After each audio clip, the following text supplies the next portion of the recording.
युद्ध के दौरान जब बजरंगबली अपनी गदा चलाते हैं तो रावण का सैनिक कुछ ऐसा बोल देता है कि बजरंगबली अचानक रुक जाते हैं। ये देखकर पास में खड़े लक्ष्मण जी चिंतित हो गए। उन्हें लगा कि यदि हनुमान ने उस राक्षस को नहीं मारा तो वह उन पर वार कर देगा। लक्ष्मण जी तत्काल आगे बढ़े और उस राक्षस पर बाण चलाने लगे, लेकिन हनुमान जी झट से उसके सामने आ गए और बोले कि नहीं लक्ष्मण भैया, मैं इसको नहीं मरने दूंगा। यदि आप इस पर ब्रह्मास्त्र भी चलाएंगे तो भी मैं इसके सामने खड़ा होकर रक्षा करूंगा। अब आप मेरी चिंता छोड़कर यहाँ से चले जाइए और कोई दूसरे राक्षस को मारिए।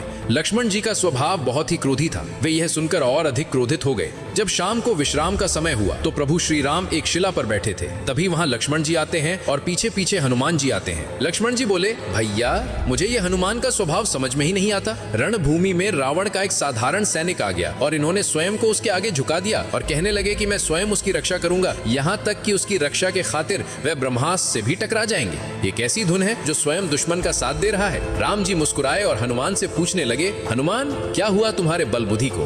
रण में अपने दुश्मन को क्यों क्षमा कर दिया? तब हनुमान जी निडरता से बोले, प्रभु जब मैंने उस पर प्रहार किया तब उसके मुख से भयवश हे राम निकल पड़ा। राम नाम सुनकर तो मैं स्वयं को भी भूल जाता हूँ, फिर चाहे कोई शत्रु ही क्यों ना हो।